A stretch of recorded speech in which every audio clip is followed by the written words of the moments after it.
welcome to the Mindset Michelle TV show. We're so super excited to have you joining us yet again today for another fabulous guest, another incredible person that I'm so privileged and pleased to have on the show today.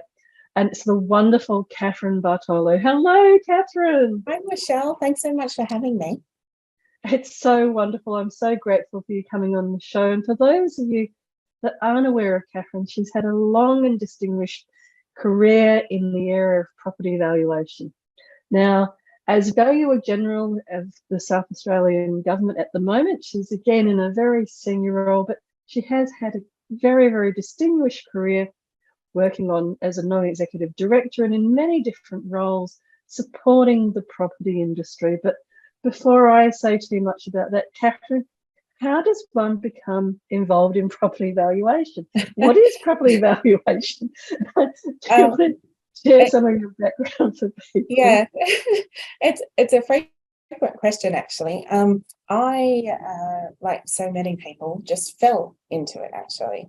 So I always loved property, but I was a bit of a frustrated architect. I wanted to be an architect. I used to draw floor plans as a child. My mother insists that that's an odd thing for a child to do, but I loved it. It was fine. And when it came time, I left school, I had to start full-time work because I needed to be financially independent immediately. And so I started work more or less the day after I finished school. And because I always liked property, I didn't really know what area I would go into. So I was in administration, and through a different variety of property roles, I went to a property valuation firm. And I really liked it, and it really ticked all of the things that suit me. So it has a certain level of analytics, like hardcore analytics that you need to be able to do. But particularly in a residential sense, there's a certain interpretation of emotive influences as well. So it sort of appeals to both sides of my brain, that analytical side and that creative side, to be able to analyze both influences. And so I decided that I would go and become qualified as a property valuer. And that was an interesting exercise. I did my undergraduate course whilst I was working. And at the same time, I was being elevated through different roles in the firm that I was working in, and decided to do my postgraduate, which is effectively a master's degree in some respects. And it was a really good exercise to do because I'm now a fellow of our professional body, the Australian Property Institute. And I've had a really enjoyable career being able to explore all those sides of my brain, effectively, creativity and analytical sides as well. Wonderful. What an interesting story. Needing to leave school and find some work. And it's interesting how life at that age does tend to shape or determine many of the career paths that people go down. And I really hear how it's satisfied that the analytical of all of the data around property, but also the feeling side and the creativity around, if it's people's homes and that residential X factor, if you like, around it. Yeah, definitely. With such an interesting career and doing valuations, which, is something that is very much, it's almost a part of the Australian DNA. Everybody's so into property and, watches the property prices going up or down or on television all the time. Yeah. But for you as a person and going through the data and the intuition, et cetera, for many years now, I'd be interested to hear, what does success then mean to you? It's a really interesting thing. When you're younger, in your 20s, you're not entirely sure. I found, anyway, personal experience. And I think you fall into a really easy trap of trying to measure what your success should look like by virtue of other people's. And it's a really easy thing to do. That person has this, or goes there and gets to do these things, etc., and you aspire to that sort of success as you perceive it at that particular point in time in your life. I think as I got a little bit older, to me, it really became apparent that success to me is being comfortable. So I'm comfortable in my role, and that sounds really, actually, now that I think about it, sounds quite lazy. It's not really. When I say comfortable, it means that I don't have any kind of negative influences or challenges that I would not choose to otherwise have. So that's my definition of comfortable. So I like to be challenged. I like to try new things, learn new things. But the whole point of it is that I'm in a position where I am comfortable to be able to do so. So I have not invited or perpetuated any kind of unnecessary stresses in my life, so that I'm able to enjoy these new challenges, learn new things, and really be able to expand and continue to grow. I think that's, for me, what that is. I think it's also a certain level of you control your own destiny. I think that's a certain measure of success to me as well. I don't quite like the idea that you just sort of float in and around. If you want to achieve a certain thing, it's within your power to do so. And I think that's where I measure my success, is that I've been able to bring myself to the position where I'm comfortable to be able to do all those different variety of things and really enjoy them along the way as well. What wonderful and interesting insights. You know, I've not quite heard comfortable as somebody's definition of success. It sounds particularly lazy. I hope I clarified that it's not just not being challenged. I think that's really important, but it's the ability to be able to be, I think. And I hear you, because understandably, when people are younger and less established in their career and financially, the challenges there may be more around establishing yourself in your career and financially. And as people get older, it actually makes sense. I just hadn't heard the word comfortable used before, but it makes sense, because you reach that level of career in your career, and you reach that level financially, and with kind of the bases being covered, to then be able to put yourself in those challenging positions to learn new things. And it's, I think, a really wonderful way of looking at and defining success, in that you're still looking for those challenges, but you're not creating undue stress or undue this or undue that. Because it's such a different way of looking at it, I think that this is a really wonderful time to learn ask you. So what sort of things or suggestions or tips do you have for how other people can create that in their lives? I had a lady speak some years ago. It'd be 6 or 7 years ago, and she spoke, and I'm really embarrassed that I can't remember her name, but she was a wonderful woman, and she talked about having these hardwired goals and soft-wired means of getting there. It was Gail Kelly, who used to be CEO at Westpac, and I found that really interesting. And so my partner and I, we sat down and discussed what our hardwired goals are for our life, and we measure our success about what is important for our life. And I don't believe that you can separate life and professional success. I think they all go together. And so we sat down, we hardwired what that looks like for us, what we want to achieve in our lifetime, and when we would like to be able to achieve it. How we go about getting there, we need to remain quite fluid, because there's external influences and disruptors, as we have firsthand experience, all of us, in the last 2.5 years. You have things that are thrown at you that you can't necessarily control, and so you need to be able to adapt and pivot around those. But the end game remains the same for us. So how we go about achieving it needs to be fluid, but what the end game is fixed in stone. And do you mind sharing perhaps one example of something that was a hardwired goal for you? What's a good example of that?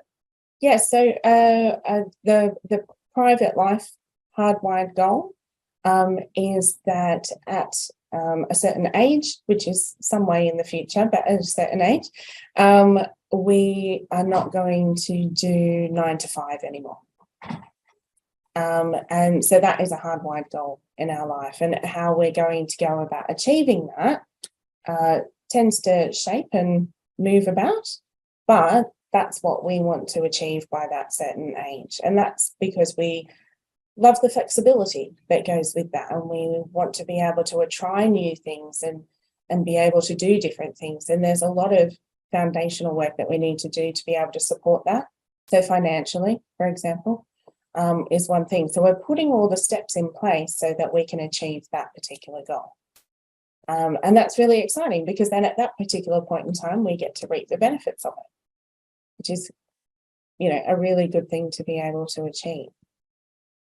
And thank you for sharing that example. And I think that it's a very relatable example as well, where people are talking about, and the word I heard there was flexibility. It's about that flexibility around the 9 to 5 work and the 9 to 5 life, if you like, that by a certain age, having more flexibility about what that might look like. And I think it's a great example of a hardwired goal, but you were talking about the soft-wired, adaptability and ways to get there, because there are many different ways, and technology will obviously impact on that as well. Absolutely. And these hardwired goals and soft-wired ways of getting there, there are obviously things that you do you reflect on them often? Do you come and look at it every month, every quarter, every year? I don't think we're that structured at home. Professionally, yes. So professionally, I like to check in every month or so, and just have a look at what those core goals are that I have, and make sure that the choices and decisions that I'm making along the way are in aid of those goals. And it might not be readily apparent. The first review or the first choice may not be readily apparent how it ties in or links to that hardwired goal. But as long as it's on the pathway there, then you know that you're kind of on the right track, and that it will ultimately get there in the end. And I think trial and experience means that you get a bit more confidence that you are actually making the right choices along the way. And it's about recognizing that what you are doing is for a purpose.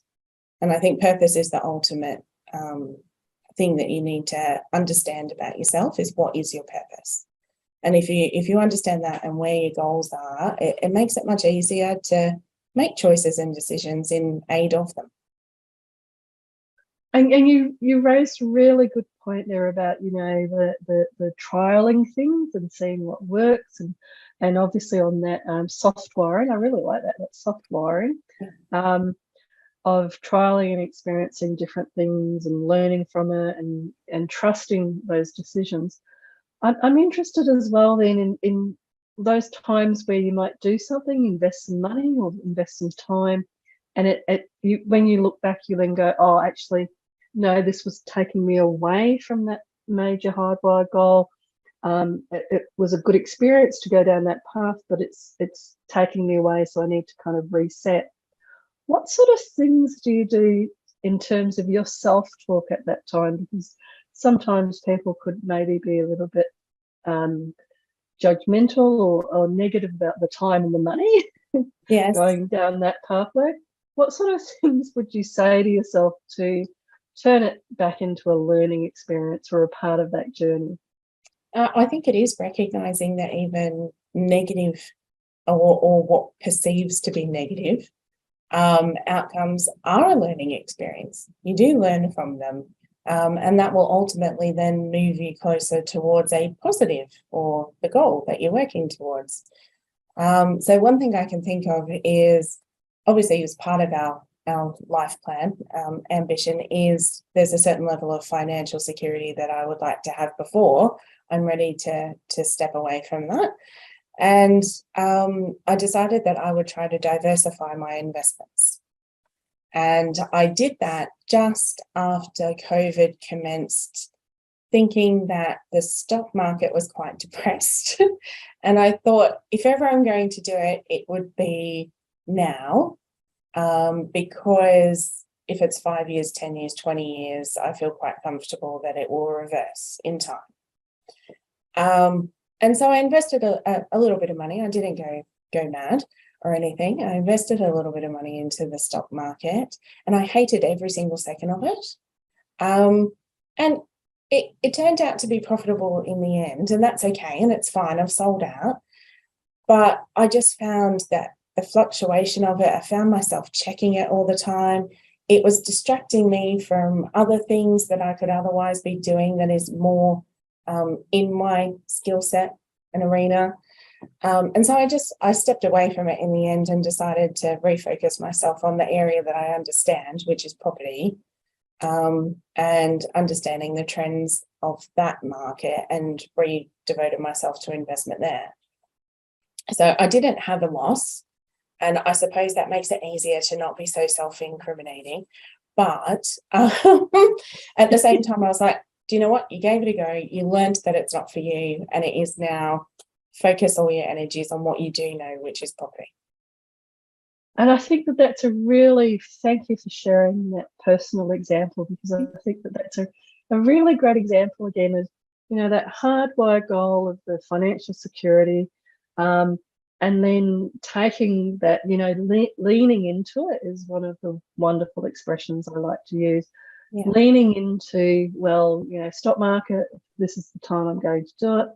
And then doing it and not losing money and making a little bit of money with it, but seeing that the disruption on your thoughts and your behaviours and your this and your that cost benefit, coming back to evaluation, valuation language, the cost benefit in other areas was perhaps too high, and you could use your skill set in the valuation side to actually make different decisions.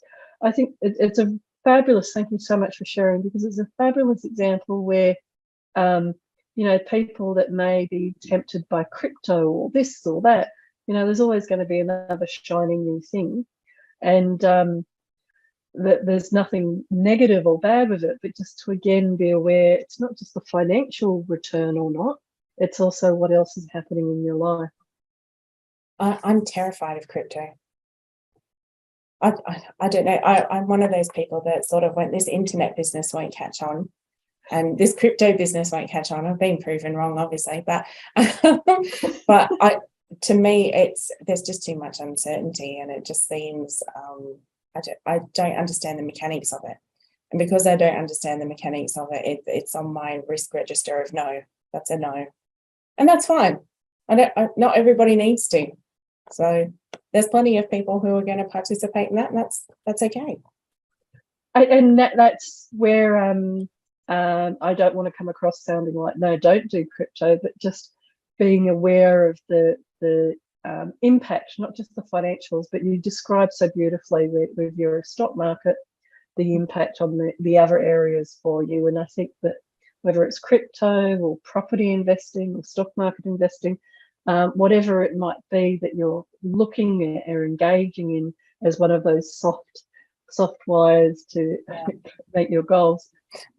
What else do you think is really important for people when they are perhaps looking at somebody like yourself that's, been so super successful in a career and in many different ways? What sort of suggestions would you make for how other people can create that in their lives? Oh gosh, I think I've been very fortunate throughout my career.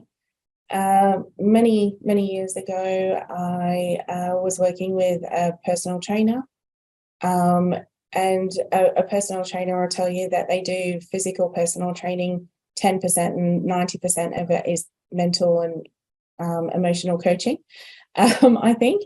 And it was really interesting. So he and I used to have wonderful, deep theological, philosophical discussions. But it was just a really interesting time in my life. And he was a very big part of my life at that time. We became good friends. And I learned a lot in that time about myself.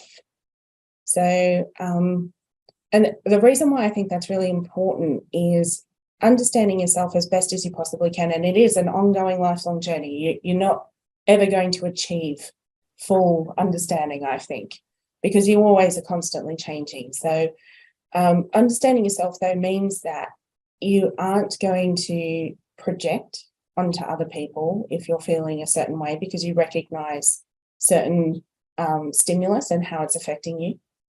And it means that you can keep your mind comfortable or in a state of peace, so that you are not erratic or inconsistent, which I find is really detrimental to your own and others' well-being. It's to try and have an awareness just to be able to recognize where you can and can't push yourself as well, which I think is really important. So that was a really important part of my particular journey, and I would probably say the most important at that particular point in time.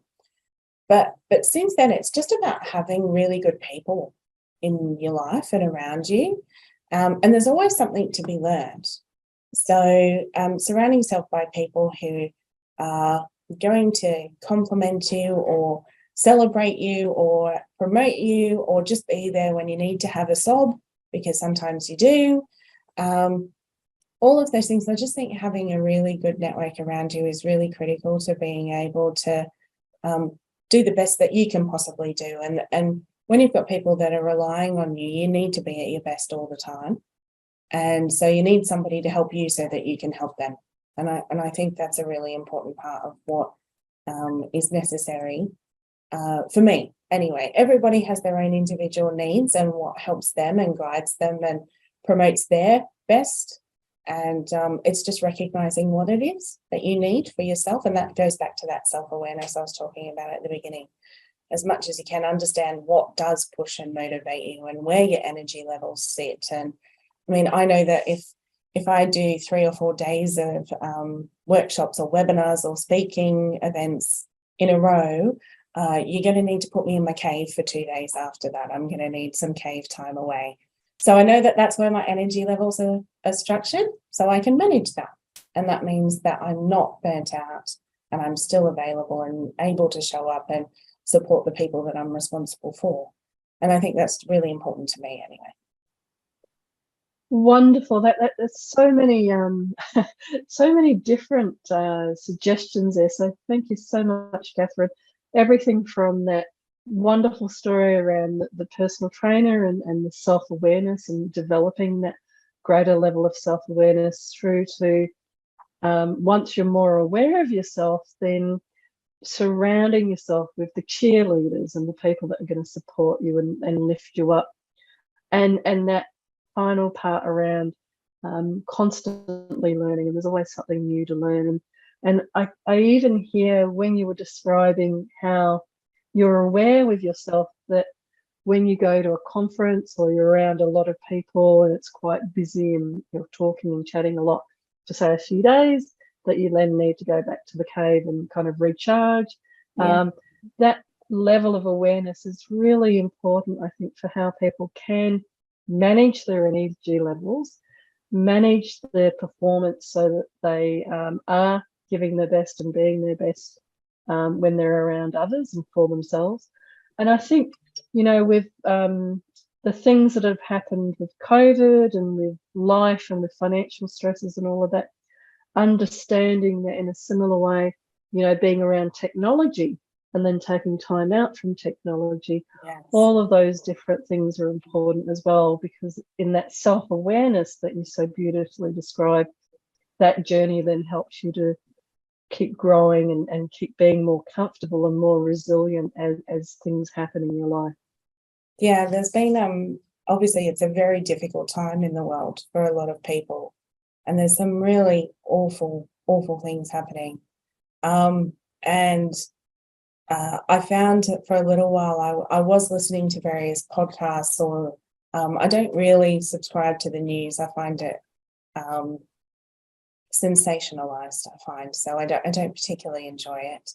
There's a certain level I obviously do for my work because it's important, but I do try to isolate myself a lot, but I found I was getting really agitated by certain narratives, and so I just tried to shift that a little bit. So I'm currently in I'm listening to comedians be funny mode at the moment. So as to just balance out do you know what? I don't need to be driving on the way into work getting agitated because of these horrible stories. So I've just shifted now to the comedy streams for a while, and I'll stick with that for a bit. So I know that it was triggering me to get angry. I was getting angry about stuff. So I think this is why cats and dogs and things are so popular on Facebook, because people are, looking for that escape from the negative media and the negative news all the time. And that's it's funny you say comedians, because that's how I sorry, my phone keeps making a noise. That's how I came across Michael McIntyre.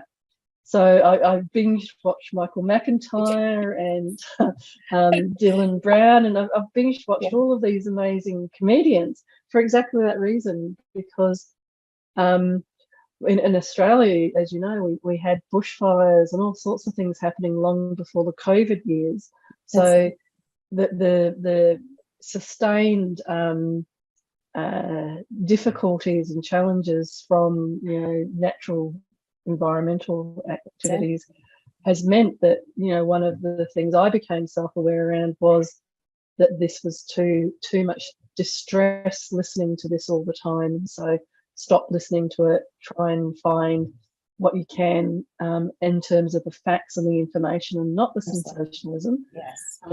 Because obviously you still need to be able to live and work and understand what's happening with different things, but to step back and I love that self-awareness that you keep describing and sharing again about you were driving and you realized you were getting too agitated from what you were hearing, and so you changed it to comedians. Well, I think it's important just to have a little bit of balance, and I too love Michael McIntyre. I think he's great, and we've bought tickets for when he comes to Adelaide next year, so I'm really excited to go and see him. I think I bought the day they came out. But he's a wonderful circuit breaker, and I just really enjoy that he doesn't have to, and again, this is a personal preference, he doesn't necessarily have to be crass.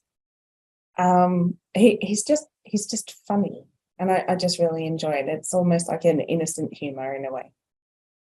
Yeah, and one of the reasons I love him as well is exactly that's his storytelling about walking out the house in the morning with children, all the everyday, going to the dentist, getting out of bed, all the everyday stuff that he talks about. He does it in such a funny and beautiful way. But he's a great example of you can be very funny without being crass and this and that, which again is my personal preference as well. But Katherine, I think we could talk about Michael McIntyre and the rolling hills of Kangaroo Island behind you for hours. But if people wanted to get hold of you, what's the best way to contact you? Oh, through LinkedIn would be the best way. Professionally, it's a really good way of how I disseminate information about what I do anyway. But it's also a really good means to connect, and I'm pretty easy to find. So if you just Google it, will take you there, and you'll be able to find me. So I do have a web page, obviously, for my professional role as Valuer General, which is a good way for people to understand what it is that I do and how I go about doing it, because it is an essential and necessary thing to do, but it can often be misunderstood. So going to those sources of information is a great way to self-educate. Fabulous. And yeah, if people want to understand more about property and valuation, thank you, Katherine. That's also something that they can reach out to understand more and educate themselves. Yeah. But my favourite question is, what advice might you give to your younger self? So I was thinking about this earlier, and I think if you're going to give advice to yourself, I think it suggests that you have a regret about something that you should have or should not have done. I might be over analyzing. I'm pretty sure I am, Michelle. But it did occur to me that I'm not a big fan, for one, of regrets. You go through good and bad things your whole life, but there's something to be taken from all of them. So I think if I was really pushed to it, I'd probably just go, do you know what? It'll be okay. Hold on, it'll be all right. Just enjoy it maybe a little bit more. I think probably I put a bit too much pressure on myself when I was younger to be responsible, where nobody had asked me to. I had assumed that role. And probably just to tell myself just to chill out a bit and don't worry about that. That'll be okay as well. But yeah, just enjoy it. It's going to be a bit of a ride, but it'll be okay. And have fun with it. How wonderful. It will be okay, have fun with it and enjoy it. And I hear the qualification in there around, well, you know, it's created this life that you have now. So there isn't necessarily any regrets, especially if you have such a feeling of comfort and being comfortable where you are at the stage. So, Katherine, thank you so terribly much for coming on the show today. It's been a real pleasure having you. And to all of the viewers out there, I hope that you've enjoyed it as much as I have, hearing and seeing yet another incredible expert in a very different field, again in property valuation, sharing with us how they have created this wonderful success in their life and the sort of things that they've done with their mindset for success. But for now, from my heart to your heart, be great, be fabulous, and be you.